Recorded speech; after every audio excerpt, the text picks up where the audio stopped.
All right, hello and welcome to Unspooled.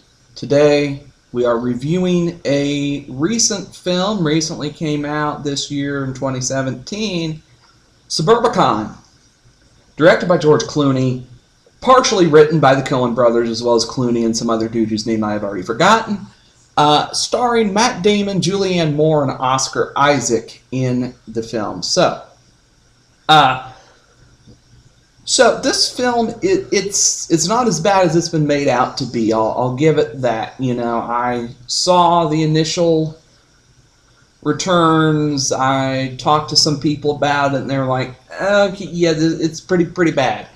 Okay, fine, I'll go see it anyway, because I was going to, regardless, Coen Brothers, so, you know, of course I'm going to go see it, even if their last few haven't been that great. Although I did like Hail Caesar, which was not awesome, but I liked it anyway. Anywho, so, this film it's a good movie.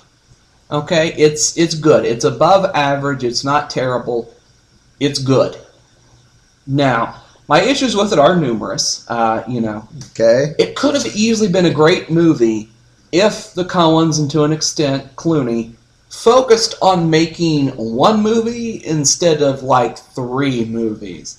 Because there's basically 3 movies here. So you have your murder mystery plot here, which is good. That part is very good, very well done. We then have this weird section where they're trying to do something. I'm not sure exactly what they were trying to do, but they were trying to do something to do with race relations and making commentary on the historical standpoint of racial relations in relation to modern society, I think is what they were going for with it. And it really didn't, A, make sense, really, or B, have anything to do with the rest of the movie, or C, be any good. They didn't do that part any good whatsoever. And then their third movie, they're doing this kind of weird social commentary satire thing where they're trying to do it like BoJack Horseman does it, where they're trying to make a complete mockery of the time period and showing, yeah, this is how ridiculous and absurd we were at this time in history, so laugh at it and understand we were complete idiots at that time. They try that. The only issue is the Coens and Clooney are not as smart of writers as BoJack Horseman has, so they don't really do that well at all. But they try. Okay. This film could have been a whole lot better if, as I said, they just focus on the murder mystery and don't do the other stuff at all. Or Correct. If you have to do it a whole lot better than they did. But the murder mystery part is really good, and the subsequent events that result from this murder that we have to figure out who did it, why. Well, we know who did it really pretty easily early on. We see exactly who murdered this lady. But the main mystery of it is why. Why? You know? Correct. And so we have to figure that out, as do the characters of the movie. So, if that was the focus of the entire movie, this would have been a whole lot better than it was. It was still solid as is, but could have been a whole lot better than that. Matt Damon is terrific in his role here as Gardner Lodge. And Julianne Moore is great as your pretty much stereotypical 50s housewife lady. She's very good at that role in this film. Again, the race relations plot could have been better, could have had some interesting things to add into the conversation about historical race relations as well as modern race relations, if handled by more capable writers and more aware writers of the situation. They didn't have that, so they didn't really have any point to the plot with that. There was little to no point to it, and except to show us basically racism's bad. Like, okay, yeah, not a groundbreaking idea here, folks. You know, sure, one that's still hard to grasp for some people, but not exactly a groundbreaking idea here. You know, the social satire, as I said, they try to handle it the way BoJack Horseman handles it, which is We're going to make a complete joke of this. We're going to show you how ridiculous people were at this time period, and you're going to laugh at it. They don't do that very well because, unfortunately, for Suburbicon and its writers, it's neither smart nor funny nor razor sharp in its wit like BoJack's writers are.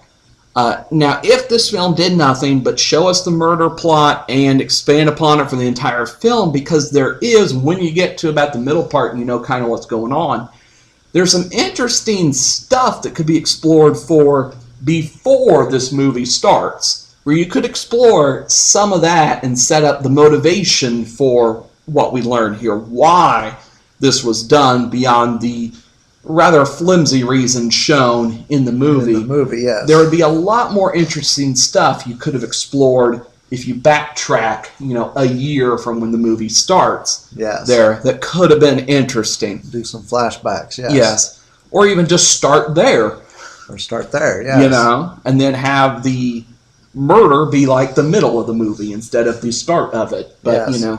Anyway. All in all, this is not an essential addition to the Coens' filmography, nor to Clooney's here, nor Matt Damon's, although this is one of the more pleasant things I have seen Matt Damon in. But, that's fine. Okay. I'm not huge on him, Bourne's good, anything else, not so much. But anyway, if you wanted to see this movie beforehand, either from like me with the Coens, or because you're a big fan of Clooney's directorial outings, or you're a big Matt Damon fan, or you love Julianne Moore, you want to see Oscar Isaac in as many things as you can, for any of those reasons, go ahead and check this one out. It's not nearly as bad as it's been made out to be. There is some quality, worthwhile stuff here. There's not a lot of it, but there is some here. And what is there is very high quality and very well made. Clooney's directing is solid, if a little bit nonsensical, but that I think is more due to the script and the writing than his directing of the movie. Because the movie looks great. For what is there, it technically makes sense. Just parts of it are quite stupid, but it makes sense, kind of. So, it's a fine film, but not anything spectacular or essential viewing. So ultimately I ended up giving this a 71%. Wow. Okay. Solid film. Yes, for you. Wow. Okay. I agree with most everything you say, if not everything, actually. Definitely, the movie is not as bad as all the other reviews say it is. Now, maybe not all of them, but the average of the reviews is not very high. The audience, we went, I think, on the 4th day of release. Yeah. The 4th day of release, and there's 5 people in the theater. Mm-hmm. That's not a good sign. The people are staying away from this movie in droves. So you would think it's really, really, really, really terrible, but it isn't that bad. But honestly, there's not much in the movie to recommend it to me. It's a passable movie. If they would have stuck and only did, let's say, the murder mystery part, mm-hmm. and concentrated on making that a little better, fill in some details, go back flashing or start, it would have been a lot better. Now, to me, and I may be wrong, but this is, I'm the reviewer, this is what I'm saying. But I believe this movie suffers from like the worst timing in movie history. Let's say, if this movie now, the racist thing, the black family moving in, if it was removed from the movie, no one would miss it. But you included it in the movie. If it was released 10 years ago, I think it would have gotten a better reviews than it did. I think a lot of people are reviewing it and seeing this, the racist thing, the Confederate flag, which apparently you can't show anymore. and people are reviewing it just because of that kind of stuff. It's just bad timing to have that out right now. I think that's hurt the reviews.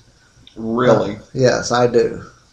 Even though, let's see, Get Out is essentially about the exact same thing and is like hailed as one of the great movies of the year. Okay, sure. No, I haven't seen that movie, so Oh, okay. Depends on how you do it, I guess. I tried to find things because it takes place in 1959 supposedly. Mm-hmm. So I tried to find things, like, okay, are they showing a watch that was not made I couldn't find anything. I'm sure there are instances of things that weren't in 1959 that they have in the movie, but I couldn't see any on the first viewing. The murder plot line is, I don't know, if anything, maybe like the phone thing. Maybe that might be it. That style of phone, maybe. But, Yeah, that style of phone may not have been. But that'd be about it. That's not really that major. But no, whatever. And I did say the murder plot line is pretty flimsy. I mean, seriously, but if they had concentrated on that plot point, it could have been a whole lot better. I gave it a 61, just because they really needed to concentrate on one thing. And the black family moving in, that whole thing it was worthless. Well, I'm sorry, it just was not anything I will at least commend them that they were trying to make a point with it instead of it just kind of being there as, okay, we're going to have all this happen in the background just to pad out the runtime. At least they were trying to do something. They didn't do it well, but they tried. They didn't do it well. Yeah. So I gave it a 61. It's not a movie I'll probably rewatch. So they need to do a better job. Well, that is going to do it for this episode of Unspooled. Thank you for listening. If you enjoyed, make sure to subscribe to the channel for more great content like this. And until the next episode, goodbye.